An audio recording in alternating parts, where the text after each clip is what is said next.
আসসালামু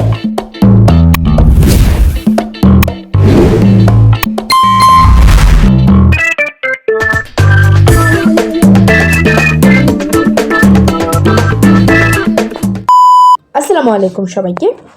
নাইমাস কুকিং আপনাদের স্বাগতম। আশা করি আপনারা সবাই ভালো আছেন। আমি আল্লাহর রহমতে ভালো আছি। আজকে আমি আপনাদেরকে তৈরি করে দেখাবো অমৃত স্বাদের স্পেশাল নওয়াবি শামের রেসিপি।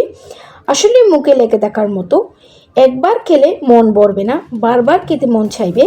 নাইমাস কুকিং মানে সহজ রান্না। যারা আমার ভিডিওগুলো দেখেন তারা অবশ্যই জানেন। চলুন এখন আমরা শুরু করব। রেসিপিটি তৈরি করার জন্য প্রথমে একটি প্যানের মধ্যে দিয়ে দিয়েছি 1 চামচ ঘি। এখন দিয়ে দিচ্ছি কিছু কিশমিশ, কিছু কাঠবাদাম আর কাজু বাদাম। এগুলো প্রথমে ঘিয়ের মধ্যে একটু ভেজে নিচ্ছি। এগুলো ভাজা হয়ে গেছে, এগুলো আমি উঠিয়ে নিচ্ছি। একই প্যানে দিয়ে দিচ্ছি 1 প্যাকেট লাচ্ছা সেমাই। এখানে 200 গ্রাম সেমাই আছে। প্রথমে সেমাইটাকে ঘিয়ের মধ্যে একটু ভেজে নিতে হবে। সেমাইটা ভালোভাবে ঘিয়ের মধ্যে ভেজে নিয়েছি। এখন আমি এখানে মিষ্টির জন্য দিয়ে দিচ্ছি 1/2 কাপ চিনি। আপনারা যদি মিষ্টি একটু কম পছন্দ করেন তাহলে চিনি একটু কম করে দিবেন। চিনিটা দেওয়ার পরে আবার ভালোভাবে আমি ভেজে নিয়েছি। এরপর দিয়ে দিয়েছি 1/3 কাপ গুঁড়া দুধ। দুধটা দেওয়ার পরে আবার ভালোভাবে এটাকে 2-1 মিনিট ভেজে নিতে হবে। অবশ্যই সেমাইটাকে একদম ক্রিস্পি করে ভেজে নিতে হবে। সেমাইটা একদম ক্রিস্পি করে ভেজে নিয়েছি। সেমাইটা ভাজা হয়ে গেছে, এটা আমি নামিয়ে নিয়েছি। নামিয়ে একটি মিক্সিং বোলে নিয়ে নিচ্ছি। আমি একটি প্যানের মধ্যে নিয়ে নিয়েছি 2 কাপ তরল দুধ। তার মধ্যে দিয়ে দিচ্ছি 1.5 টেবিল চামচ কাস্টার্ড পাউডার। আপনারা এখানে কাস্টার্ড পাউডারের পরিবর্তে 2 টেবিল চামচ কর্নফ্লাওয়ার দিতে পারেন। কাস্টার্ড পাউডারটা দেওয়ার পর দুধের সাথে ভালোভাবে মিশিয়ে নিয়েছি। এখন আমি এখানে মিষ্টির জন্য ব্যবহার করছি 1/2 কাপ কনডেন্স মিল্ক। এখানে আপনারা কনডেন্স মিল্কের পরিবর্তে চিনিও ব্যবহার করতে পারেন।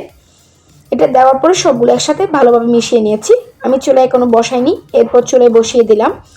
চুলায় বসিয়ে এভাবে নেড়ে চেড়ে চুলার আঁচটাকে মিডিয়ামে রেখে আমি ক্রিমটা তৈরি করে নিচ্ছি। ক্রিমটা আমি একটু পাতলা করে তৈরি করে নিচ্ছি, আপনার চাইলে একটু ঘন করে তৈরি করে নিতে পারেন। ক্রিমটা আমার হয়ে গেছে। এখানে একটা আমি 1 টাইম বক্স নিয়ে নিয়েছি, এটার মধ্যে আমি সেট করব। এটার মধ্যে একটু ঘি ব্রাশ করে নিয়েছি। প্রথমে একটা সেমাই লেয়ার দিয়ে দিচ্ছি। দেওয়ার পরে আমি এটাকে একটু সেট করে দিচ্ছি। এটা সেট করা হয়ে গেছে। এখন আমি এর উপর ক্রিমটা দিয়ে দিচ্ছি। দেখুন ক্রিমটা আমার একটু পাতলা করে আমি তৈরি করছি, আপনার চাইলে একটু ঘন করে তৈরি করতে পারেন। ক্রিমটা ঢেলে দিয়েছি। এরপর আরেক লেয়ার সেমাই দিয়ে দিচ্ছি। সেমাইটা দেওয়ার পরে আবার একটু ভালোভাবে আমি সেট করে দিয়েছি। ভালোভাবে সেট করে দিয়েছি। আমি প্রথমে যে বাদাম কিশমিশগুলো ভেজে রেখেছিলাম এগুলো উপরে আমি সাজিয়ে দিচ্ছি। বাদামগুলো উপরে দেওয়া হয়ে গেছে। এখন আমি এটাকে 1 ঘন্টার জন্য ঢাকা দিয়ে ফ্রিজে রেখে দিচ্ছি। আপনাদের হাতের কাছে যদি সময় বেশি থাকে তাহলে 2 ঘন্টা বা 3 ঘন্টা রাখলে খেতে আরও বেশি ভালো লাগবে। আমার হাতে সময় কম ছিল, সেজন্য আমি ঢাকা দিয়ে এটাকে 1 ঘন্টার জন্য ফ্রিজে রেখে দিয়েছি। 1 ঘন্টার পর আমি ফ্রিজ থেকে নামিয়ে নিয়েছি। এরপর একটু আপনাদেরকে দেখাচ্ছি ভিতরে কেমন হয়েছে, ভালোভাবে সেট হয়েছে কিনা।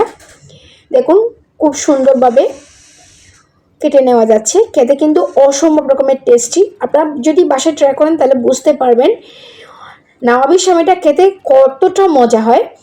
আসলে আজকের রেসিপিটা আপনাদের ভালো লেগেছে, আশা করি আপনারা বাসায় ট্রাই করবেন।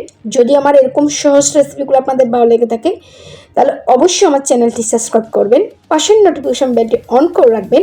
যখন আমি নতুন কোনো ভিডিও আপলোড করব তখন সাথে সাথে আপনাদের কাছে নোটিফিকেশনটি পৌঁছে যাবে। অবশ্যই আমার ভিডিওতে একটি লাইক করবেন। কোনো প্রশ্ন থাকলে আপনারা আমাকে কমেন্টস করে জানাতে পারেন। সবাই ভালো থাকবেন, সুস্থ থাকবেন, আমার জন্য দোয়া করবেন। আল্লাহ হাফেজ।